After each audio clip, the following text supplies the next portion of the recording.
Every Thursday at exactly 11:47 a.m., the same voice calls the Winthrop diner in Millbrook, Illinois. "This is Jack, the truck driver," he says.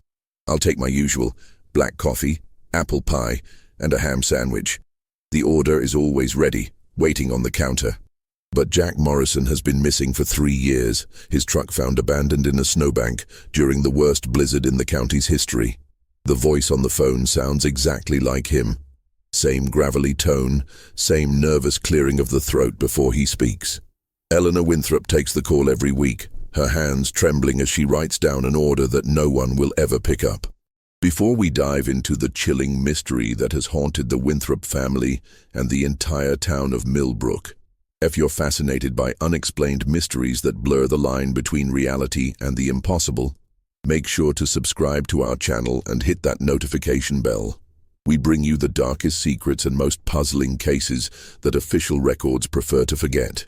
And please, let us know in the comments what city and country you're listening from. We love connecting with mystery lovers from around the world. Now let's uncover what really happened to Jack Morrison. The truth behind these phantom calls lies buried in the snowy roads and hidden speakeasies of 1920s Illinois. According to local memories passed down through generations and fragments of old police records, this disturbing pattern began in the winter of 1924, 3 years after Jack Morrison's mysterious disappearance had already become the talk of Millbrook County. Millbrook, Illinois in 1924 was the kind of place where everyone knew everyone else's business, or at least thought they did.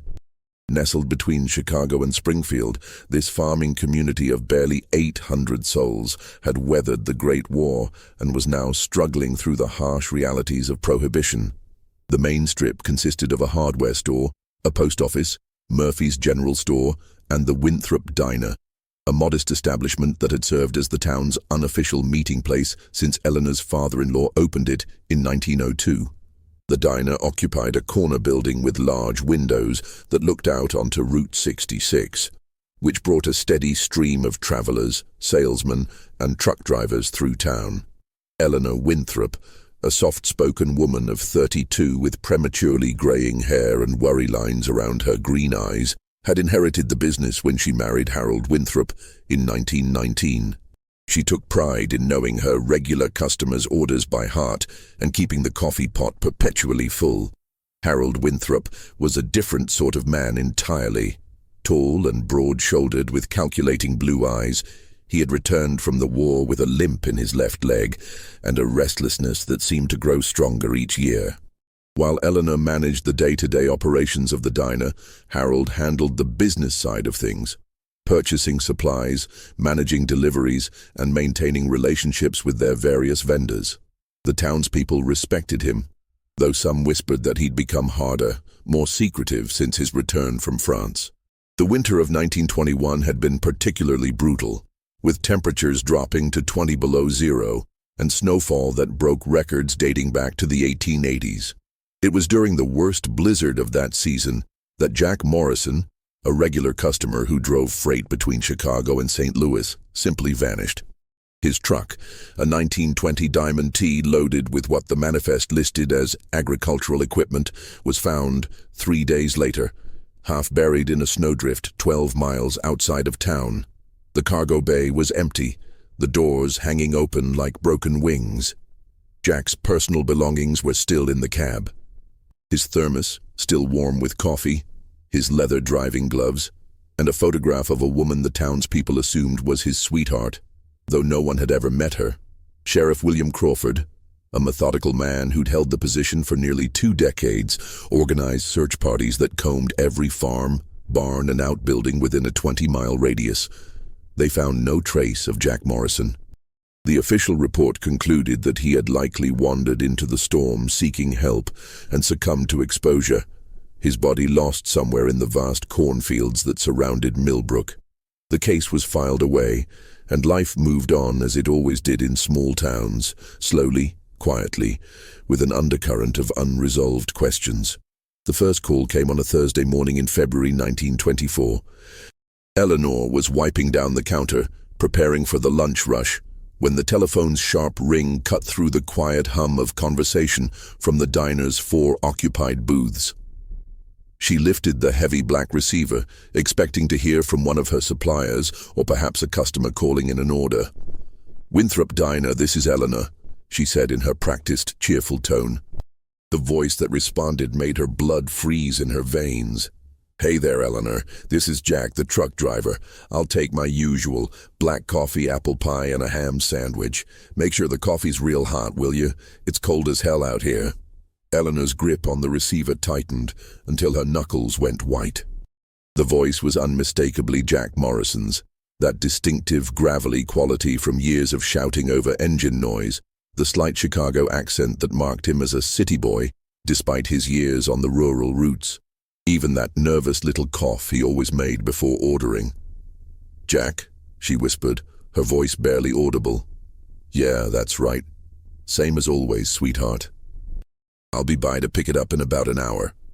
The line went dead with a soft click, leaving Eleanor staring at the receiver as if it might somehow explain what she'd just heard.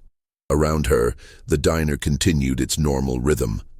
The sizzle of eggs on the griddle, the clink of coffee cups, the low murmur of farmers discussing corn prices and weather forecasts. But Eleanor felt as though she'd stepped into a different world entirely, one where the dead could place lunch orders. She stood frozen for several minutes before Harold emerged from the kitchen, his apron stained with grease and flour. He took one look at his wife's ashen face and immediately crossed to her side. "Eleanor, what's wrong? You look like you've seen a ghost." The word ghost hung in the air between them, and Eleanor felt a hysterical laugh building in her chest. Instead, she found herself mechanically reaching for the order pad and writing down Jack's usual order in her neat handwriting. Black coffee, apple pie, ham sandwich. "It was Jack Morrison," she said quietly, not looking up from the pad. On the phone, he ordered his usual. Harold's face went very still.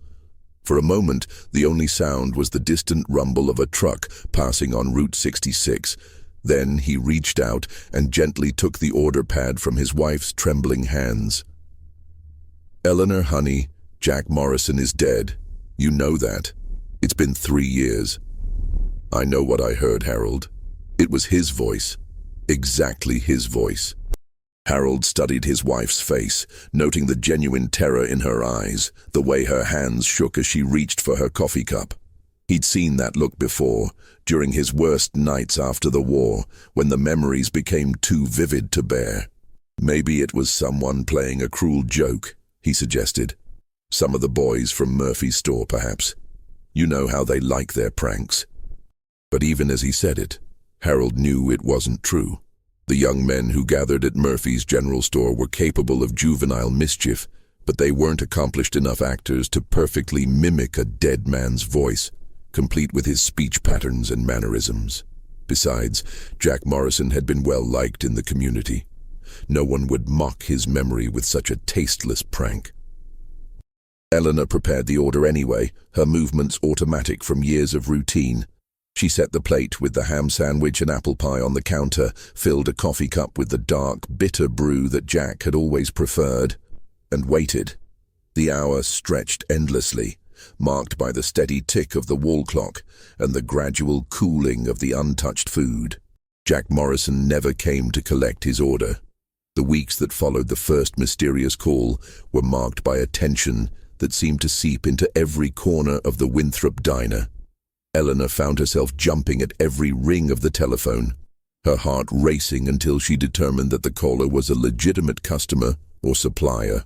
Harold watched his wife with growing concern, noting how she'd begun to lose weight and how dark circles had appeared under her eyes. The townspeople, initially skeptical of Eleanor's claims, began to take notice when the pattern established itself. Every Thursday at 11:47 a.m., the telephone would ring. Eleanor would answer, and the same conversation would unfold. Jack Morrison, polite as always, ordering his usual meal. She began having Harold answer the phone on Thursdays, but the calls stopped coming when she wasn't the one to pick up. It was as if the caller somehow knew when Eleanor was available. "Sheriff Crawford," A practical man who dealt with his share of hysteria over the years, initially dismissed the incidents as stress-related delusions. But when Harold approached him privately, explaining the consistent timing and Eleanor's genuine terror, the sheriff agreed to investigate. He arranged to be present in the diner during one of the Thursday calls, positioning himself near the telephone with a notepad ready. When the call came at exactly 11:47 a.m., Crawford listened carefully to Eleanor's side of the conversation. He could hear the faint sound of a male voice through the receiver, though the words were indistinct. Eleanor's responses, "Yes, Jack, the usual, it'll be ready in an hour," were consistent with her previous accounts. After she hung up, Crawford immediately contacted the telephone operator, a sharp-eyed woman named Margaret Henley, who'd worked the Millbrook Exchange for 15 years. Margaret confirmed that a call had indeed been placed to the Winthrop diner from what appeared to be a pay telephone somewhere along the Chicago to Springfield route. However, when Crawford attempted to trace the specific location, he found that the call had been placed from a booth that, according to Illinois Bell telephone records, had been out of service due to storm damage since the winter of 1921. This discovery sent a chill through the small law enforcement community. Crawford found himself facing the impossible. Documented evidence of calls being placed from a non-functional telephone to discuss orders for a man who'd been missing and presumed dead for 3 years. The sheriff began to dig deeper into Jack Morrison's disappearance, reviewing the original case file with fresh eyes. What he found troubled him more than the mysterious phone calls. The manifest for Jack's final delivery had listed agricultural equipment, but the weight listed on the shipping papers was inconsistent with the truck's obvious load capacity. A fully loaded Diamond T should have left deeper tire tracks in the mud leading up to where it was abandoned. Moreover, several witnesses had reported seeing multiple trucks in the area around the time of Jack's disappearance, despite the dangerous weather conditions that should have kept most drivers off the roads. Crawford's investigation revealed a detail that had been overlooked in the original case. Jack Morrison had been asking questions around town in the days before his disappearance. Questions about delivery schedules, about which local businesses received regular shipments from Chicago, and specifically about who might be coordinating freight movements through Millbrook. Sarah Murphy, who helped her father run the general store, remembered Jack asking her about unusual cargo that some trucks might be carrying. The more Crawford learned, the more convinced he became that Jack Morrison's disappearance was not the result of a tragic accident during a blizzard. Someone had wanted Jack Morrison to vanish, and someone was now playing an elaborate and sinister game with his memory. As spring arrived in 1924, the mystery of the Thursday calls had begun to consume Eleanor Winthrop's life. She found herself unable to sleep on Wednesday nights, lying awake listening to the wind and wondering if Jack Morrison's voice would call her again. Harold watched his wife's deterioration with growing alarm, noting how she'd begun talking to herself while working, practicing responses to conversations with a dead man. The calls themselves had evolved beyond simple food orders. Jack had begun making small talk, asking about the weather, inquiring after other customers he'd known. Eleanor found these conversations the most disturbing of all because they demonstrated an intimate knowledge of the diner's daily operations and the town's gossip that no outsider could possess. "How's old Murphy doing with his rheumatism?" Jack had asked during one call. "And tell me, is Martha Crawford still making those terrible biscuits for the church socials?" These details were accurate. Murphy did indeed suffer from rheumatism that worsened with the weather, and Martha Crawford's baking was a long-standing source of polite community mockery. But they were the kinds of details that only someone who'd lived in Millbrook or spent considerable time there would know. Eleanor began to test the voice, asking questions that only the real Jack Morrison could answer. She asked about his truck's mechanical problems, about specific conversations they'd had, about his opinions on road conditions between various towns on his route. In every case, the voice provided accurate, detailed responses that convinced her she was indeed speaking with Jack Morrison, or with someone who knew Jack Morrison far better than anyone in Millbrook had realized. Harold, meanwhile, had begun conducting his own investigation. As a veteran who'd learned the value of reconnaissance during the war, he started tracking the patterns of delivery trucks that passed through Millbrook. What he discovered disturbed him.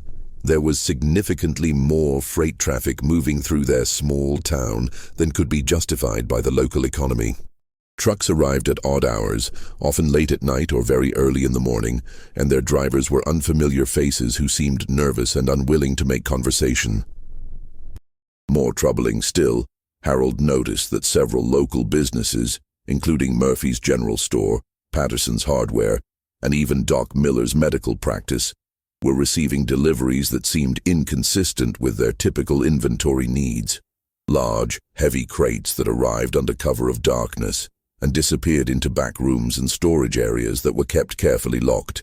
The realization began to dawn on Harold Winthrop that his small, seemingly innocent hometown had become a way station for something much larger and more dangerous than he'd imagined.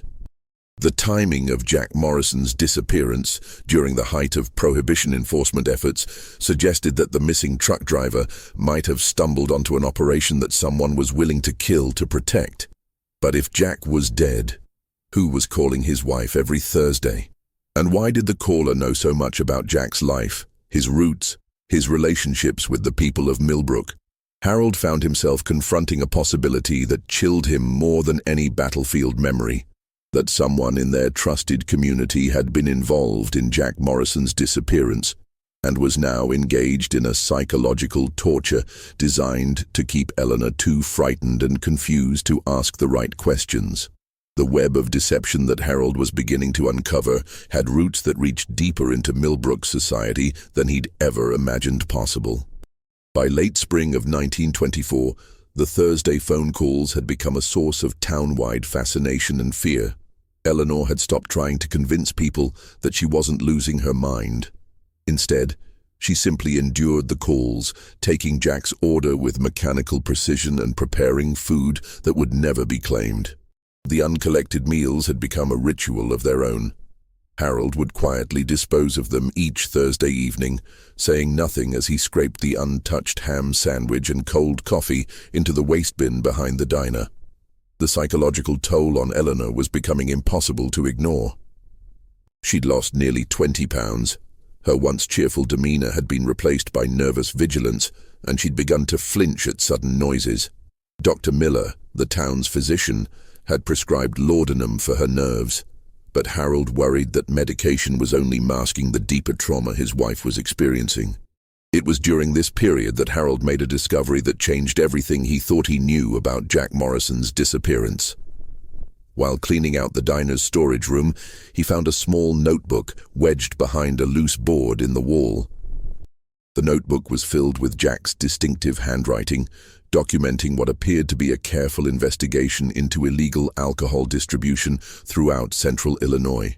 Jack had been methodically recording license plate numbers, delivery schedules, and cargo descriptions for trucks that passed through Millbrook. His notes indicated that he'd identified at least 15 different vehicles involved in what he believed was a sophisticated bootlegging operation. More damning still, Jack had recorded the names of several Millbrook residents who appeared to be coordinating the illegal shipments. Murphy from the general store, Patterson from the hardware store, and Sheriff Crawford himself. But the most shocking entry in Jack's notebook was dated just 3 days before his disappearance. H. Winthrop seems to be running the whole operation from the diner. Uses delivery invoices as cover for coordinating drops. Eleanor doesn't know. She's innocent in all this. Going to contact federal agents in Springfield tomorrow. Can't let this continue. Harold stared at the notebook entry, his hands trembling as he read his own name. Jack Morrison had suspected him of being the mastermind behind a bootlegging operation that Harold had known nothing about. But if Jack had been wrong about Harold's involvement, who was actually running the operation? And why did Jack's investigation end with his mysterious disappearance? The answers came to Harold in a moment of terrible clarity as he heard Eleanor's voice from the dining room, taking yet another Thursday call from their phantom customer. "Yes, Jack," Eleanor was saying. "Black coffee, apple pie, and a ham sandwich. It'll be ready when you arrive." But for the first time, Harold noticed something that made his blood run cold. Eleanor's voice had an odd quality to it, as if she were reciting lines she'd memorized rather than engaging in spontaneous conversation.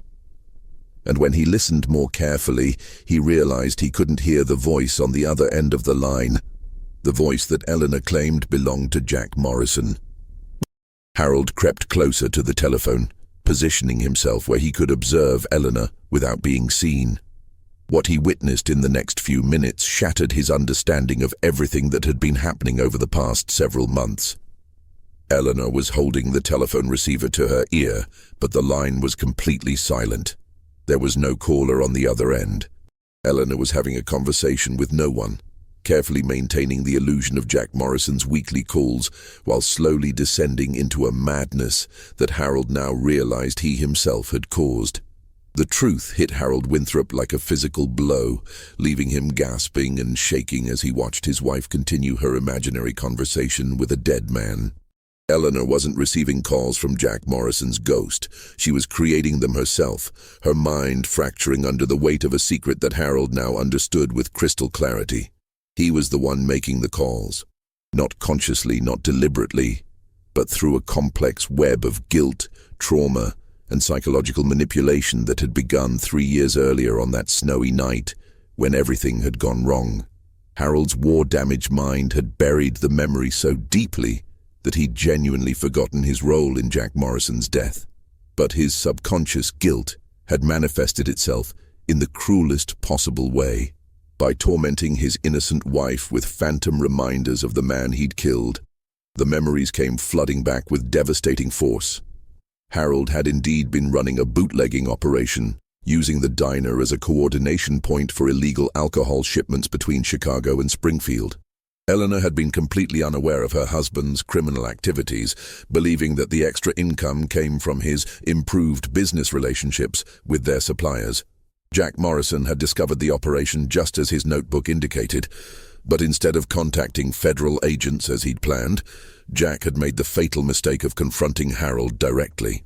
On that snowy night in February 1921, Jack had arrived at the diner after closing time, demanding that Harold shut down the operation or face exposure to the authorities.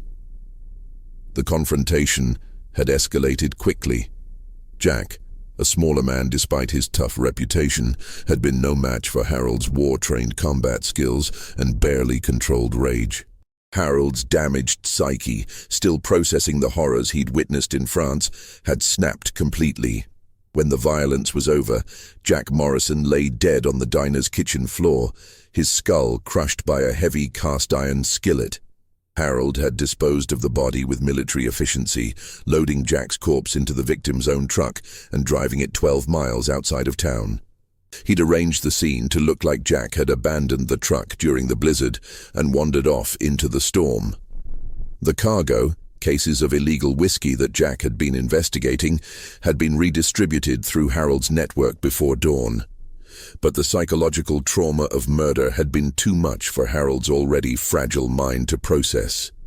Rather than face the reality of what he'd done, his consciousness had simply erased the memory, leaving him with only a vague sense of guilt and anxiety that he'd attributed to his war experiences. The Thursday phone calls had been Harold's own creation, though he'd never consciously realized it. On some deep psychological level, he'd been calling his own diner, using a voice that his traumatized mind had convinced him belonged to Jack Morrison. Eleanor, already stressed by their financial struggles and her husband's increasingly erratic behavior, had been susceptible to the suggestion that the calls were real. Over time, her own psychological state had deteriorated to the point where she was maintaining the fiction even when no calls were actually being made. Harold understood now why the calls only came when Eleanor answered the phone, because he was only making them when his subconscious knew she would be there to receive them. He understood why the voice knew intimate details about Jack's life and the town's gossip, because Harold himself had absorbed those details during the months he'd spent covering up Jack's murder and maintaining his bootlegging operation. Standing in his diner's storage room, holding Jack Morrison's notebook and finally confronting the full horror of what he'd done, Harold Winthrop faced a choice that would determine the fate of everyone involved in this 3-year nightmare. The weight of recovered memory proved more than Harold Winthrop's fractured psyche could bear. Within hours of rediscovering Jack Morrison's notebook and understanding his own role in the truck driver's death, Harold experienced a complete mental breakdown. Eleanor found him in their bedroom that evening, rocking back and forth while clutching Jack's notebook and muttering incoherently about the calls and what I did in the snow. Dr. Miller was summoned immediately, but his small-town medical training was inadequate to address the severity of Harold's psychological collapse. The physician could only prescribe sedatives and recommend that Harold be transported to the state hospital in Springfield for specialized treatment. Eleanor, who had spent months believing herself to be losing her sanity, suddenly found herself caring for a husband who had genuinely lost his grip on reality. Sheriff Crawford's investigation into Harold's bootlegging operation unraveled quickly once the truth began to emerge. The notebook contained enough evidence to expose the entire network of illegal alcohol distribution that had been operating through Millbrook for nearly 4 years. Murphy, Patterson, and several other prominent citizens were arrested and charged with federal crimes related to prohibition violations. The discovery of Jack Morrison's remains came 3 weeks later, when Harold, in a moment of lucidity during his hospitalization, provided investigators with the location where he'd hidden the body. Jack had been buried in a shallow grave in the woods behind the Crawford farm, less than 2 miles from where his abandoned truck had been found. The recovery of physical evidence confirmed Harold's confession and provided closure to a mystery that had haunted the community for 3 years. Eleanor Winthrop was never charged with any crime. The investigation concluded that she had been an unwitting victim of her husband's psychological manipulation, genuinely believing that she was receiving calls from Jack Morrison's spirit, rather than understanding that she was being systematically gaslit by Harold's fractured mind. The Thursday phone calls ceased immediately after Harold's breakdown, providing final proof that they had never been supernatural in origin. The Winthrop diner closed permanently in the summer of 1924. Eleanor, unable to bear the memories associated with the business that had been built on her husband's crimes, sold the building to a family from Springfield who converted it into a boarding house. She moved to Chicago to live with her sister, carrying with her the psychological scars of an ordeal that had nearly destroyed her sanity. Harold Winthrop spent the remaining 4 years of his life in the state hospital, never fully recovering from the mental breakdown that had revealed his terrible secret. He died in 1928, officially from pneumonia, though the attending physicians noted that he seemed to have simply lost the will to live. His final words, according to hospital records, were, "Tell Eleanor the calls were never real." The building that once housed the Winthrop diner still stands today, though it has changed hands many times over the past century. Local historians occasionally note that the telephone in the old dining room, now part of a private residence, sometimes rings at unusual hours, though modern residents report nothing more mysterious than typical telecommunication issues. This case serves as a haunting reminder of how trauma and guilt can manifest in the most unexpected ways, creating mysteries that seem supernatural but have their roots in very human psychological damage. The Thursday calls to the Winthrop diner were never the product of ghostly intervention.